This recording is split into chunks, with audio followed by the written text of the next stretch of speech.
بسم الله الرحمن الرحيم الحمد لله رب العالمين والصلاة والسلام على سيد الأنبياء والمرسلين أما بعد فأعوذ بالله من الشيطان الرجيم بسم الله الرحمن الرحيم وإذا ضربتم في الأرض فليس عليكم جناح أن تقصروا من الصلاة إن خفتم أن يفتنكم الذين كفروا إن الكافرين كانوا لكم عدوا مبينا صدق الله العظيم.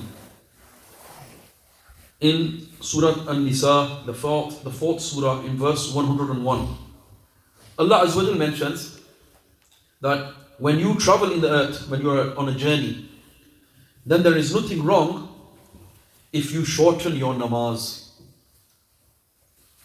If you fear that the disbelievers, the non-Muslims, may cause you harm, indeed the disbelievers are your open enemies. Okay? Sadrul Afadil, Maulana Sayyid Na'imuddin Muradabadi Rahmatullahi, one of the great scholars, he mentions here that the verse mentions that, if you fear harm from who? Non-Muslims. But this is not a condition for you to shorten your namaz. So even if you don't fear any harm from disbelievers, even on a normal journey, what do you still do? You shorten your namaz. You do qasr. What do you do? Qasr. Sayyidina Ya'la bin Umayyah radiyallahu anhu asked Hazrat Umar Farooq radiyallahu anhu. He said, we are living in peace, then why do we do qasr, shorten our namaz? Hazrat Umar radiyallahu anhu replied, I also wondered about this, and I asked the Prophet sallallahu alaihi wasallam the same question, and he replied that this is a charity for you from Allah, so accept his charity. Allah. Meaning this is like a favor from Allah. That when you are on a journey, what do? You pray a shortened namaz. You don't pray the full namaz, you pray shorter. And we will learn how. Okay. Sayyidah Aisha Siddiqa radhiyallahu anha has narrated. At first, 2 rakat of Salah were declared fard. After the Prophet sallallahu alaihi wasallam migrated from Makkah Sharif to Medina Sharif, then you know what happened? She says 4 rakat were declared fard. But the Salah during a journey was left at 2. So which 4 rakat is this referring to? 4 rakat farz of Zuhr. Which namaz? 4 rakat. 4 fard of Zuhr. And then 4 fard of Asr. Which ones? Asr. 4 fard of Asr. And then 4 fard of Isha. So these 3 namaz which I've just mentioned, originally what were they? 2 fard. What were they originally these? 2 fard. 2 fard in Makkah Sharif. In Medina Sharif they became 4 fard. But during a journey, they stayed 2 fard. 2 fard. So there's only 3 namazes which are mentioned here. Only 3 namaz which become, instead of 4 fard, how much do you pray in the journey? 2 fard. 2 fard. Which ones are they? The 4 fard of Zuhr, the 4 fard of Asr, and the 4 fard of Isha. You understand? This, what she mentions here, is in Sahih Bukhari. Next, in Sunan Ibn Majah, it is mentioned that the Prophet ﷺ declared 2 rakat fard for the Salah offered during a journey. And he said that this is a complete Salah. It's not incomplete, it is complete. That is, even though apparently 2 rakat were reduced, but the 2 are equal to 4 in terms of reward. Okay?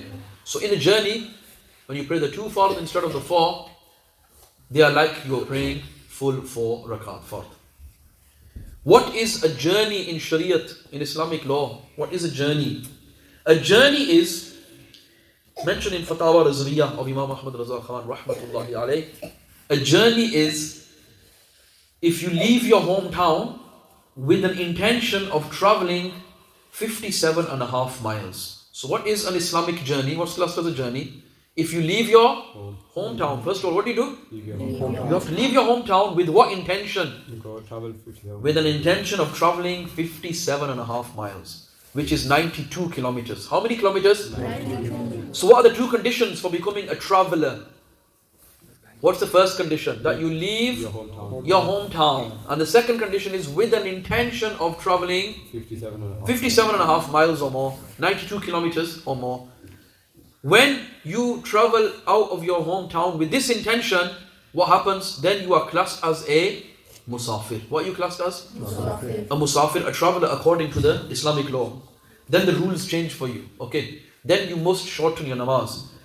So if you just have an intention, that I make an intention to travel more than 57.5 miles, okay? Just the intention does not make you a traveler. Until what do you do? Actually do it. Actually Travel. leave your hometown. What do you actually do? Leave your hometown. Yeah. So in fact the rulings of a Shari traveler will apply after he has travelled beyond the populated areas of the town, i.e. the suburbs of the town and the city. Okay. So what does this mean?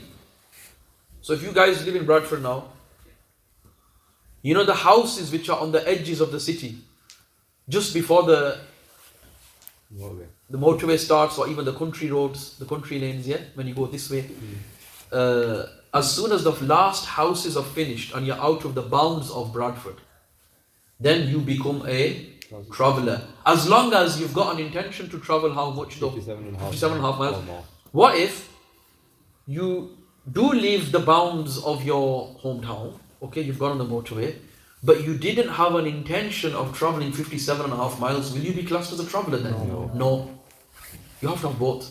Do you get it? For instance, you've only got an intention to travel 40 miles, or you've only got an intention to travel 50 miles, right?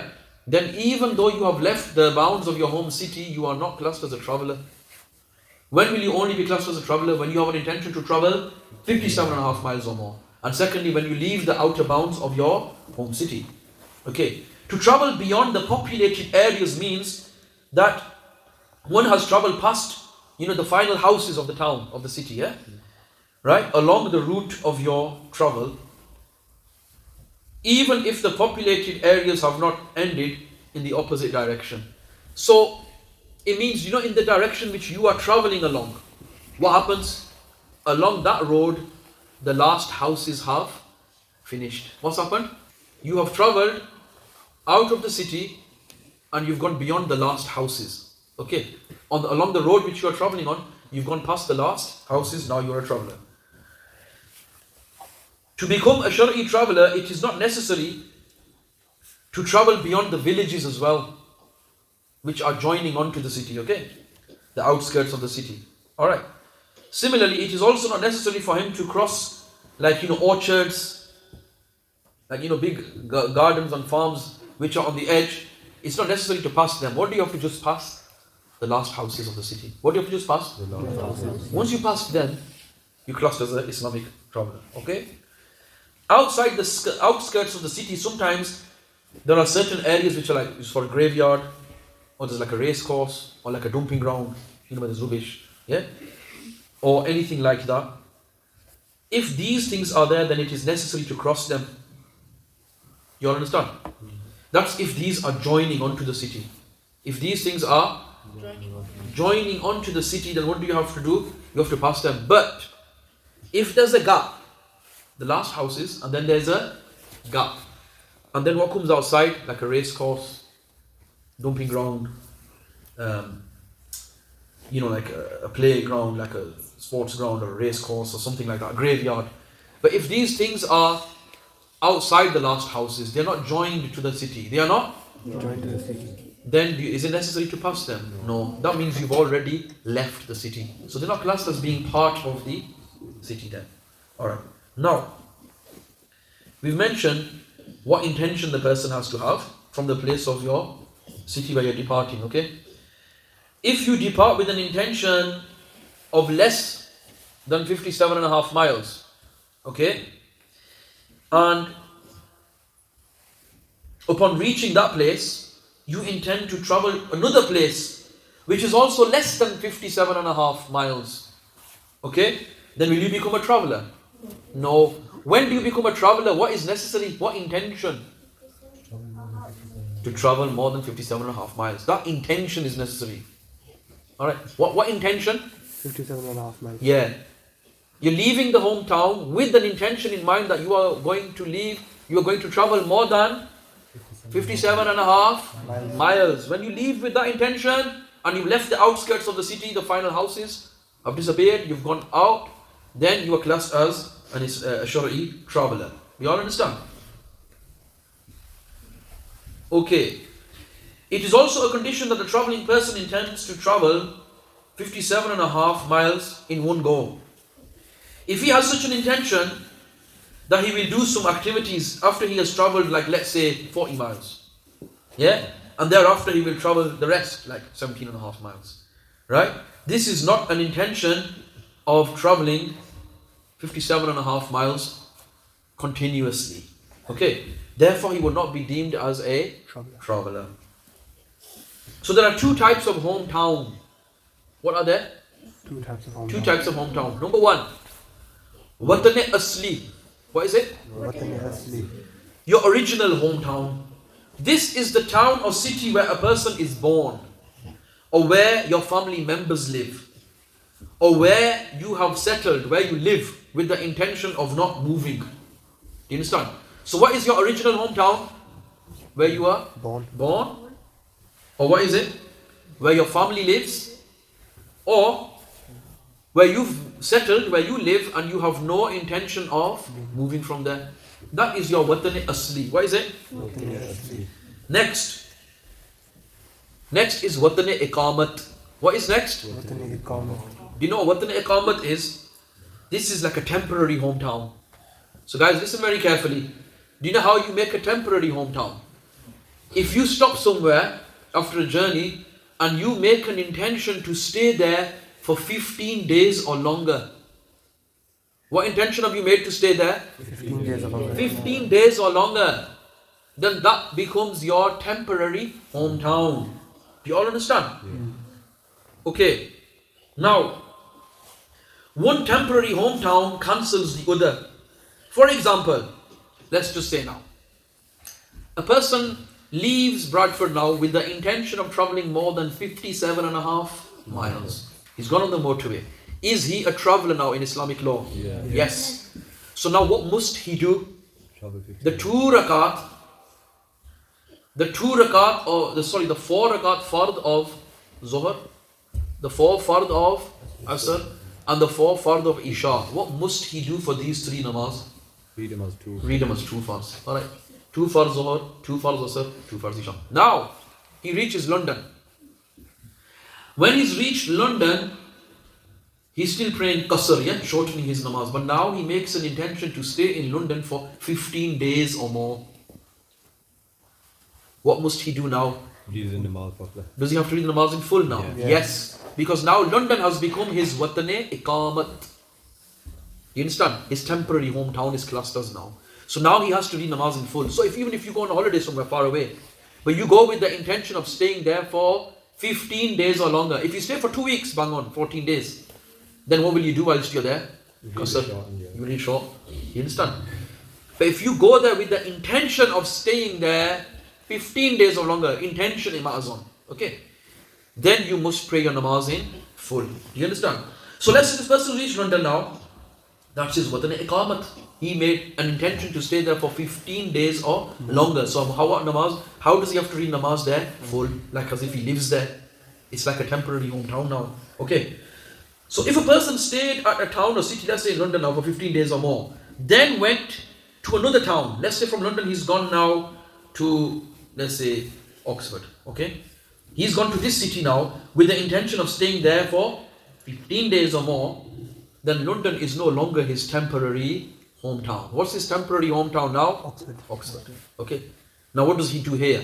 He must pray in full. Do you understand? Okay. And this is regardless of whether or not there is a distance of 57.5 miles between them. It doesn't matter. All that matters here is the person has made an intention to stay there for 15 days or longer. That's all that matters. Okay. If he makes an intention to stay there 15 days or longer, then that's his Watane Iqamat, temporary hometown. You all understand? Similarly, if a person returns to his original hometown, as soon as you return to your original hometown, right, then the temporary hometown is cancelled. You're back to your original hometown. You understand? Okay. Or, if a person is in a temporary hometown, or let's say London, yeah, and what does he do from that temporary hometown? He makes an intention to leave the temporary hometown for a journey of 57.5 miles. So then that temporary hometown is cancelled. What happens? Cancelled. How is temporary hometown cancelled? If he leaves it with an intention to travel how much? 57.5 miles. Okay, that's how any hometown is cancelled. How you become a traveller and no longer a resident. A resident is called muqim. Well, all of us now here are muqim. Muqim means a resident, okay? Not travelling.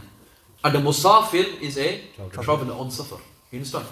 So, what if there are two routes for a journey? One is 57.5 miles and the other journey is shorter. It's like a 50-mile route. So one route, if you go to a certain town, if you go on that road, it's 50 miles away. But if you go on the other road, it is 60. Let's say, so it's more than 57.5. So it's 60 one route and one route is 50. Then what happens? Then the route that one takes will determine whether one becomes a traveller or not. So if you intend to travel along a 50-mile road to the other city, will you become a traveller? No. You still have to pray in full. But if you make an intention, you're going on the longer route, which is 60 miles, and then you leave your hometown with that intention of travelling along that 60-mile route, then what do you become when you left your hometown? What do you become then? Traveller. What do you become? Traveller. Then you become a Shari'i traveller. Then you must pray short. Do you all understand? Okay. If one took the shorter route, then he's not a traveller. But if he took the longer route, then he would be a traveller. Even though he didn't have any reason, genuine reason to take the longer route, it doesn't matter. As long as you've taken the longer route, you're classed as a Shari'i traveller. How long does a person remain a traveller?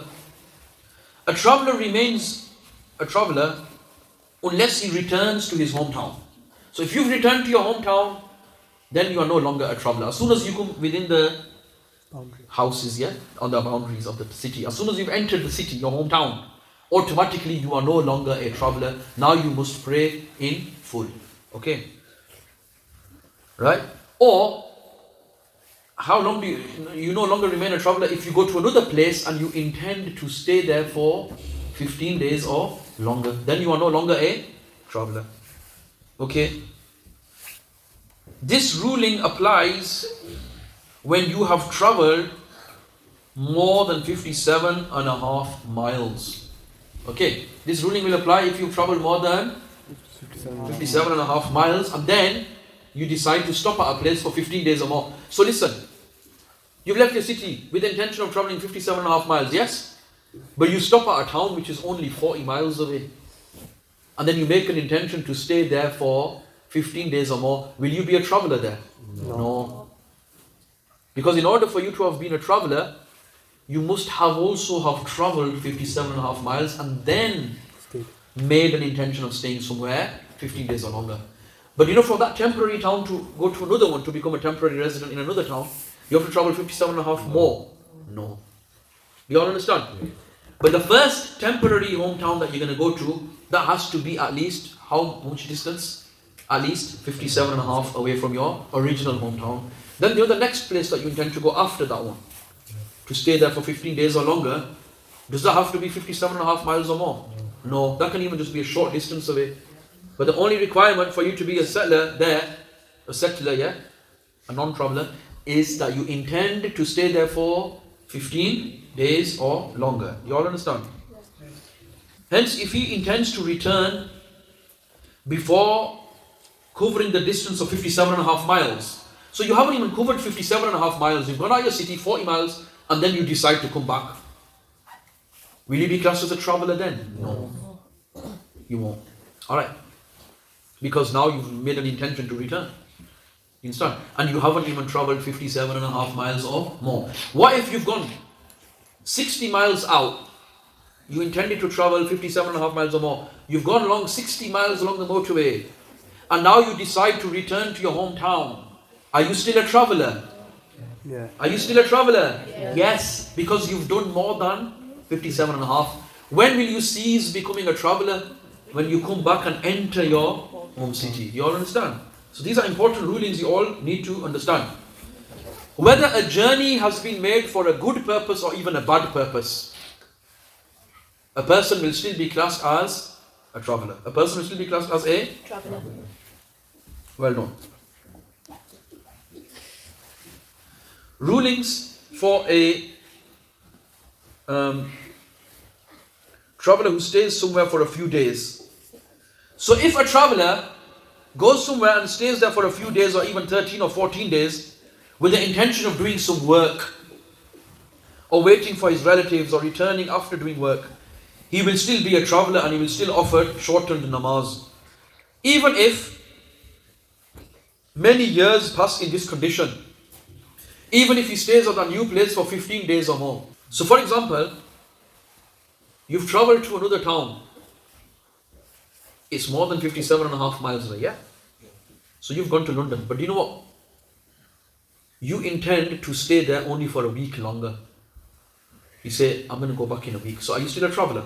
Yeah. Yes, because you're not intending to stay there for 15 days or more. You say, I'm just going to stay here for a week and then I'm going to go back. And then do you know what happens? You stay for longer. You stay for another week. Then you say, I'm going to only stay for one more week. I'm going to only stay for one more week. I'm only going to stay for one more week. Even if you carried on like that for years, you will still be classed as a traveler. Alright. When will you cease to remain a traveler? If you make an intention that now I'm going to stay here for 15 days or longer. You all understand? So it's down to your intention, how long you intend to stay in that new place for. If you intend to stay in that new place for 15 days or longer, then you are no longer a traveler. Then you must pray your Salah in full. Do you all understand? Yeah. Women's journey. It is not allowed for a woman to travel more than 57.5 miles without a mahram. What is a mahram? Without her husband. She can't go that far. Or she can go with her son, or her brother, or her dad, or her nephew, or uncle. Okay? And they have to be baligh, age of puberty. They can't be children. She can't travel with a male relative who is a child. It has to be an adult, a grown-up. Okay? Now, she cannot travel with a child, and she cannot even travel with a partially insane person, someone who's not mentally right. During the journey, she must be accompanied by an adult mahram or her husband. So adult mahram can be father, son, uncle, nephew, or brother. Them 5. Or husband. Without them, she's not allowed to travel. It's haram for a woman to travel on a journey without a mahram. If she is with a reliable mahram, but it's a young boy, like a teenager, close to being baligh, almost adult, yeah? She can still travel with him. He's deemed to be an adult, okay? The accompanying mahram must not be someone who unnecessarily takes risks. Likewise, it must not be someone who is really sinful and wrongdoer. And it should not also be someone who is vulnerable. It has to be someone who she can travel with safely. Do you all understand? If a married woman lives in the house of her in-laws, her husband's house, then her parents' house is no longer her watan asli. It's no longer her original hometown. Her original hometown becomes the hometown of her husband. Okay. So that is if her in-laws' house is more than 57.5 miles away from her family house, her parents' house. Do you get it? More than 57.5 miles away, she's gone there. That has now become her new original hometown. Okay. And she comes to her parents' home back without making the intention of staying there for 15 days. She must offer short namaz. So let me give you an example. There is a woman, right? She's from Bradford. Now she gets married to a man who is from London. What does she do then? From Bradford, she goes, London is more than 57.5 miles. Yes, yeah. It's much more, yeah. So she goes now and she lives in London now with her husband, new house. What is her original hometown now? London. Okay. Then one day she decides to come back to Bradford to visit her parents. If she comes back to Bradford now, to her parents' house, and she only makes a niyat to stay here for like a week, or less than 15 days, what must she do? She must pray the namaz short. She's a traveler. What is she? Traveler. Does she, as soon as she comes back to Bradford, does this become like a hometown again? No, it doesn't. It only becomes her hometown if she makes an intention to stay here for 15 days or more, it will not be watan asli, it will be watan iqamat. It won't be her original hometown anymore. It will only be a temporary hometown. How do you make a temporary hometown? When you make an intention of staying there 15 days or longer. Islamically, they shouldn't really. Islamically, they shouldn't really, to be honest. It's happening everywhere now, unfortunately. It's happening everywhere. Girls should really stay with their families. They shouldn't just go, travel unnecessarily. Nowadays, they travel everywhere and anywhere. It's very unfortunate, but they don't care about these Islamic rulings. The Islamic ruling is only they should go with a mahram. You understand? For the husband. So, after marriage, if she has not left the home of her parents and only visits her in-laws temporarily, right? Then her journey will come to an end as soon as she returns to her parents' home. Okay? So meaning, if she hasn't permanently left her parents' home, then that will still be her original hometown. What will it still be? Her original hometown. Now, if a person has made the intention of staying for 15 days or more, but what happens? The condition changes and circumstances change, and now he is not able to stay for 15 days, then this intention is not valid. Okay? So then it's not going to be a temporary hometown for him then. For example, a person travels to perform Hajj, and then he makes an intention to stay in Makkah Sharif for 15 days. Even though the month of Dhul Hijjah has started, is he really going to be able to stay in Makkah for 15 days then? No, because he's going to have to move further and do the actions of Hajj. This intention of his will not count, because he intended to perform Hajj. Okay? And he will certainly go to other places, to Mina and Arafat. So, for him to go to Makkah and make an intention that, oh, I'm going for Hajj, but I make an intention to stay here for 15 days. That intention is not valid. He will still be classed as a traveler. What will he still be classed as? A traveler. He still must pray in short when he's praying alone. Yeah. On the 8th and 9th of Dhul Hijjah, you go to Mina and Arafat. Okay? You perform the actions of Hajj. Therefore, he will not be able to stay for 15 days in the blessed city of Makkah. However, if he makes the intention of staying in Makkah after he returns from Mina, then his intention will be valid, as long as he can really stay in Makkah for 15 days or more. Okay? If it is quite likely that he will depart within 15 days from Medina Sharif or back to his own country, or if his ticket is already saying that, yeah, then he will still remain a traveler. Do you get it, guys? So, you can't just go to a place and say, look, I intend to stay here 15 days or longer. And what does it say on your ticket? On your ticket it says you're going to have to come back within 10 days. Then will you be classed as a temporary resident there then? No. Because your intention is not correct. Do you get it? Yeah. How will your intention be correct? Say you've only gone on a one-way ticket. Where have you gone? On the journey on a one-way ticket. So you're able to stay there for as long as you wish. Then you make an intention, I intend to stay in this place for 15 days or longer. Then will that intention be valid? Yes. And then how will you pray namaz there if you're intending to stay there 15 days or longer? Namaz will be prayed in full. You understand? Yeah. Because that is your temporary hometown. But remember, it was mentioned by the Prophet ﷺ that this is sadaqah for you, so take it. So when the Prophet ﷺ has told us to take it, it's something which you must do. So what is it? It's wajib. What is it? Wajib. It is wajib for a traveler to do qasr in namaz. So the 4 rakat of fard have to be prayed as 2 rakat. For a traveler, these 2 rakat are complete namaz. Which fard? The fard of zuhr, the fard of asr, the fard of isha. Okay? If you prayed 4 rakat intentionally, and you sat for at-tahiyat after 2 rakat, then your fard will count, and your last 2 rakat will be counted as nafal, but you will get gunah. So if you go on a journey, what are you supposed to do? Pray 2, but instead you prayed full 4. You're going to get gunah. Your first 2 are counted as fard, and your last 2 are counted as extra nafal. Right? Therefore you must do tawbah for it. If you didn't sit for at-tahiyat after 2 rakats, then your fard would not get offered at all, and all 4 rakat would be nafal. Like for example, you forgot. You got on a journey, what must you do? The 4 fard, you must pray them as 2. Instead, you pray them as full 4. And you know what else you did? You forgot to sit for the first at-tahiyyat, so you stood directly for the 3rd rakat. What happens in that case is for nafal. Your fard wouldn't even count in that case. You all understand? Yeah.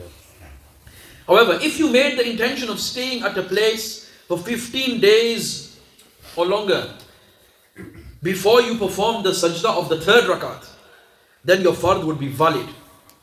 Okay? But you would have to repeat the standing and the ruku of the 3rd rakat. You would have to repeat the standing and the ruku of the 3rd rakat. You can't make the intention during the sajda of the 3rd rakat. You have to have made the intention of being staying there before you go for the 3rd rakat sajda. Alright.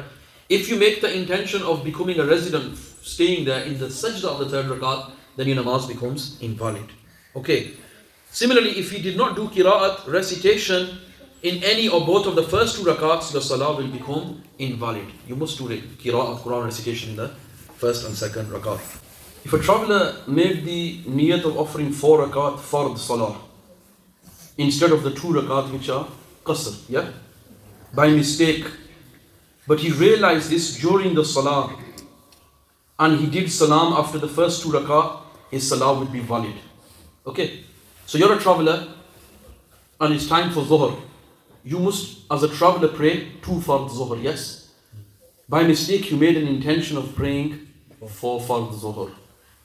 And then what did you do? After the first 2 rakat, you completed your namaz. You did salam. Is your namaz valid? Yes. Yes. Similarly, if you're a resident, you're not a traveler. Okay? But you're a resident like we are now. Yeah? And what did you do? You made an intention of offering 2 rakat fard qasr. Right? And instead of the 4 complete, but you completed 4 complete rakats. And you did a salam at the end of the 4. Will your salah be valid? Yes. Okay, so in both cases. For a traveler who makes by mistake the niyat of a settler, and for a settler who makes the mistaken niyat of a traveler. Do you get it? As long as in both cases, what does a traveler do? He only prays 2 fard. And what does the settler do? He prays 4 fard. Will the salah of both of them be valid? Yes.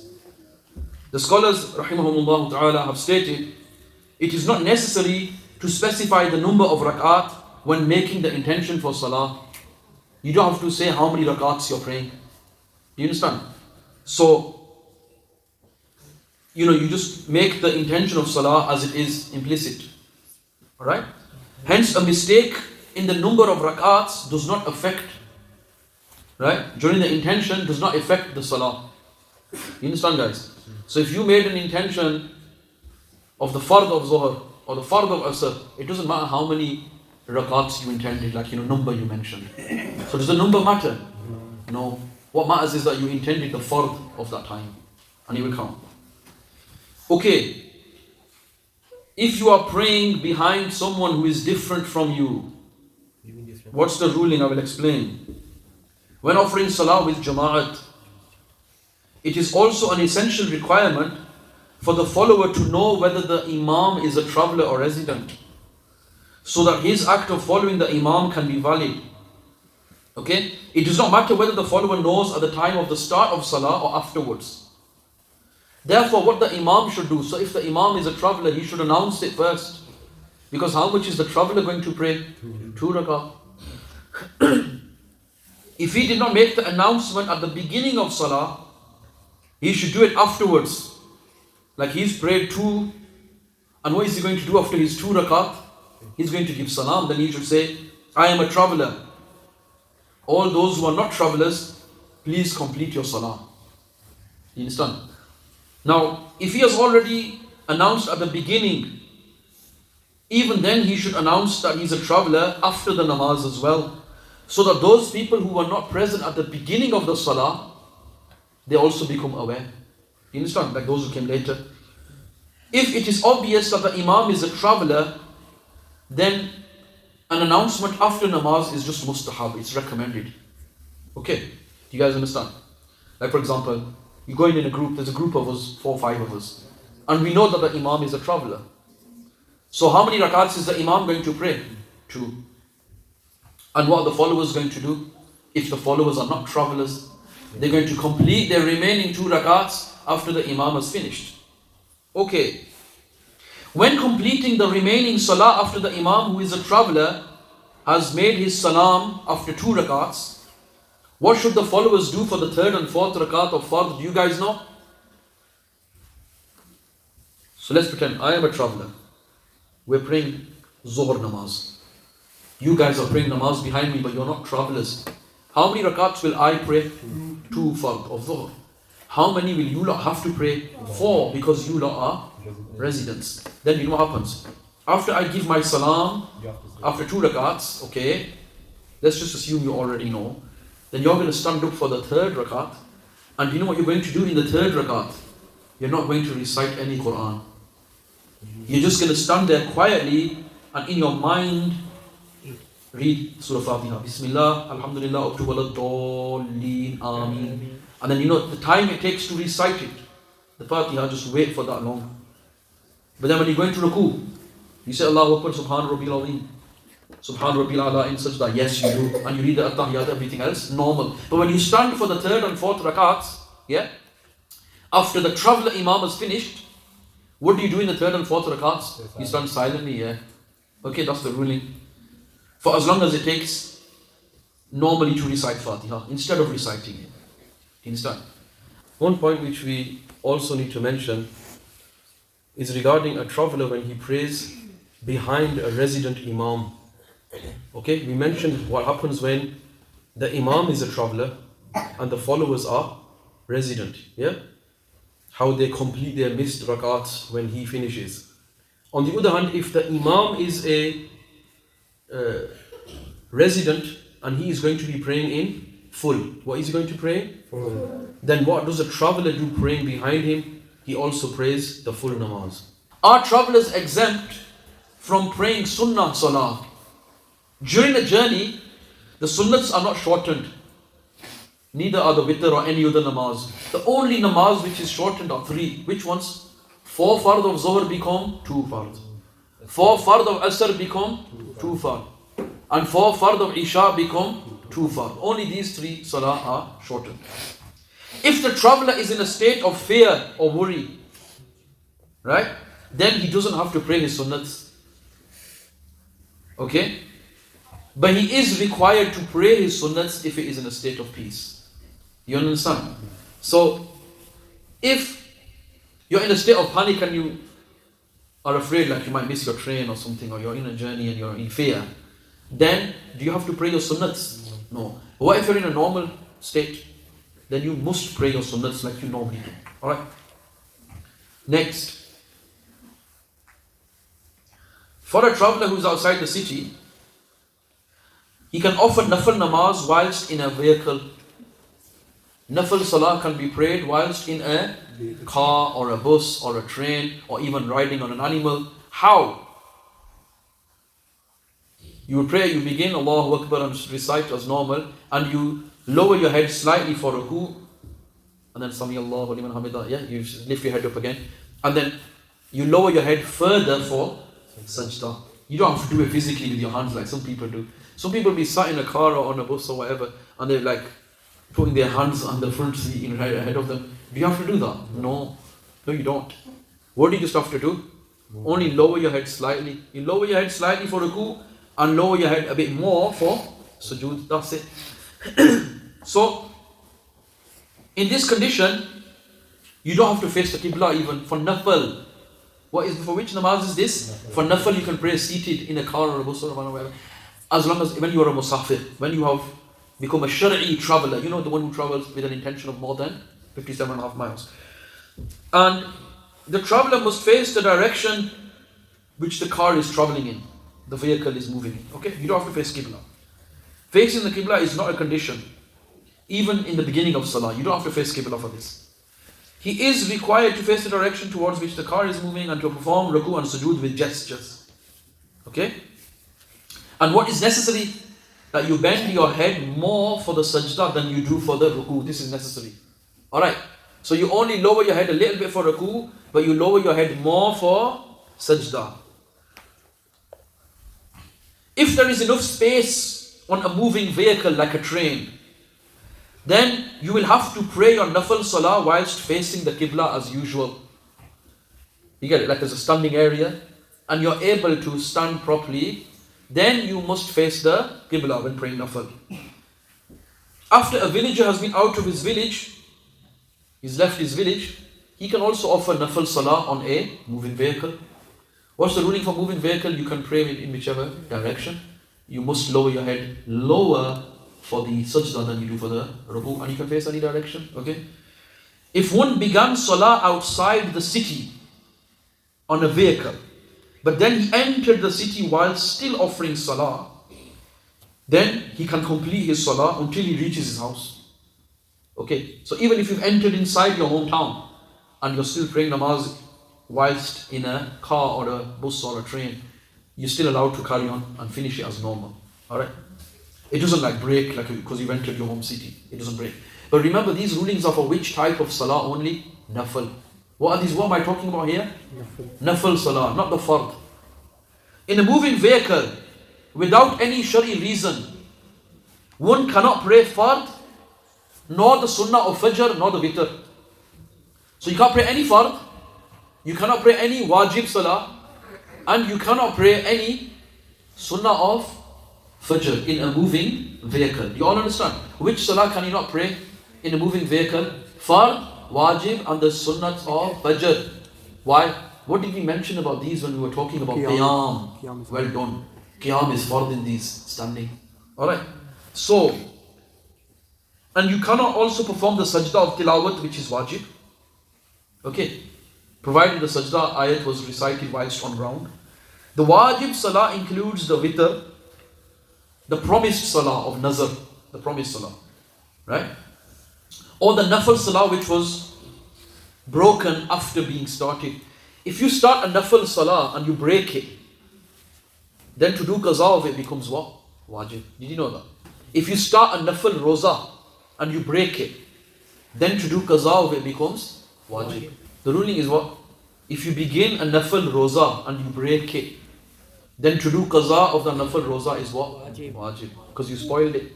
If you started a nafal namaz and you broke it, then to do qaza of the nafal namaz also becomes wajib. If there is a Shari reason, okay, you have a Shari excuse, then you can pray the fard, the wajib, and the two sunnah of fajr. Yeah? They should be offered whilst standing and facing the qibla if possible. And if it's not even possible, impossible, then in any possible way. By sitting and with gestures even. Do you all understand? Okay?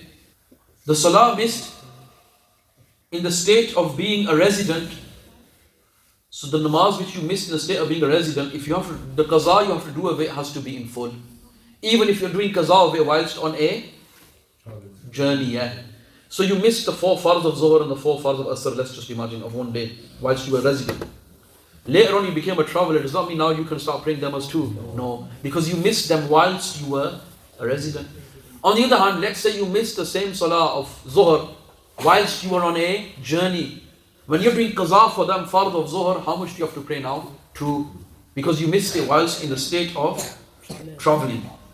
Another thing you need to understand is, what if you're traveling on an aeroplane and now it's impossible for you to stand and pray salah, for instance. If a person is traveling on an aeroplane and it's impossible for him to pray salah like you normally do, yes? What must a person do in that state? You perform your wudu, and on the aeroplane you will pray your salah whilst seated, and then you lower your head slightly for the ruku and more for the sujood. You understand? Yeah. And then you just do it by an estimation of the time.